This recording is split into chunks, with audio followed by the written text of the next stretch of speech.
السلام علیکم پیارے بچوں، میں آپ کی اردو ٹیچر عشرت محی الدین BHS کلیگام۔ امید کرتی ہوں آپ سب خیر و عافیت سے ہوں گے۔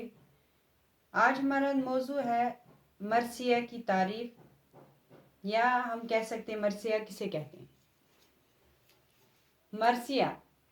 مرثیہ عربی لفظ رسا سے بنا ہے، جس کے معنی مردے کو رونے اور اس کی خوبیاں بیان کرنے کے ہیں، یعنی مرنے والے کو رونا اور اس کی خوبیاں بیان کرنا مرثیہ کہلاتا ہے۔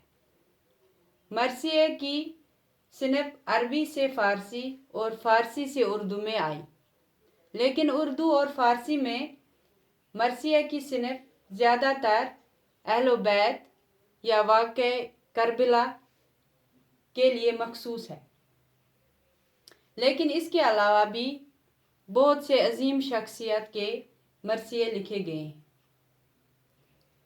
اردو میں مرثیہ کی ابتدا دکن سے ہوئی۔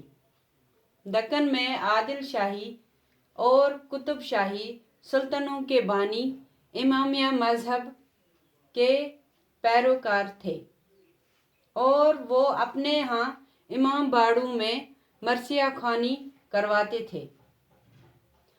اردو کا سب سے پہلا مرثیہ گو دکنی شاعر ملا وجدی تھا۔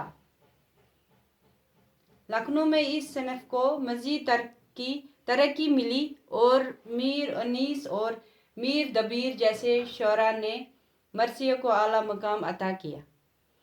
مرثیہ کا زیادہ استعمال واقعہ کربلا کو بیان کرنے میں ہوتا ہے۔ مرثیہ کے مندرجہ ذیل حصے ہیں: نمبر 1 چہرہ، نمبر 2 سراپا، نمبر 3 رخصت، نمبر 4 آمد، نمبر 5 رجز، نمبر 6 جنگ، نمبر 7 شہادت، نمبر 8 بین۔ مرثیہ کے حصوں پر اگلی کلاس میں تفصیل سے روشنی ڈالی جائے گی۔ تب تک کے لیے اپنا خیال رکھیے گا۔ اللہ حافظ۔